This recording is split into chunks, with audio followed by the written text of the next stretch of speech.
Michael Jackson గారు తెలుసో తెలీదు కానీ మీకు పాప్ సంగీతపు రారాజు అని ఆయనకి పేరండి.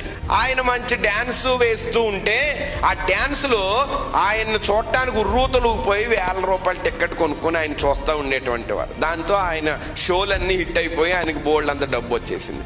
ఆయనకు ఒక ఆశ వచ్చిందంటండి. ఆ ఆశ ఏంటంటే 150 సంవత్సరాలు బతకాలనుకున్నాడంట. 150 సంవత్సరాలు బతకాలని 27 మంది డాక్టర్లు పెట్టుకున్నాడంట. ఇంకా ఆ డాక్టర్లకి ఇంకా హాస్పిటల్కి వెళ్ళవలసిన పని లేదు. ఎవరిని చూడాలి? కన్ను తేడా వచ్చింది అనుకోండి, కన్ను ఇది తీసేసి ఇంకో కన్ను పెట్టేలా కన్నులు కూడా రెడీగా పెట్టుకున్నాడు అంటే. కిడ్నీలు రెడీగా పెట్టుకున్నాడు, గుండెలు రెడీగా పెట్టుకున్నాడు, ఊపిరితిత్తులు రెడీగా పెట్టుకున్నాడు. బోల్ డబ్బు ఉంది కదా, అన్నీ రెడీగా పెట్టుకున్నాడు. డాక్టర్ల దగ్గర పెట్టుకున్నాడు, దానికి సంబంధించిన ఏర్పాటు చేసుకున్నాడు. ఆయనకి 150 సంవత్సరాలు బతకాలని ఆశ. ఇంతమంది డాక్టర్లు పెట్టుకుని, ఇన్ని అవయవాలు పెట్టుకుని ఇంత చేసినోడు 50 సంవత్సరాలు చచ్చిపోయాడు. ఎంత సంపాదించినా అది నా ఆశ తీరలేదు, తొందరగా చచ్చిపోయింది. పైనున్న వాటినే వెతక.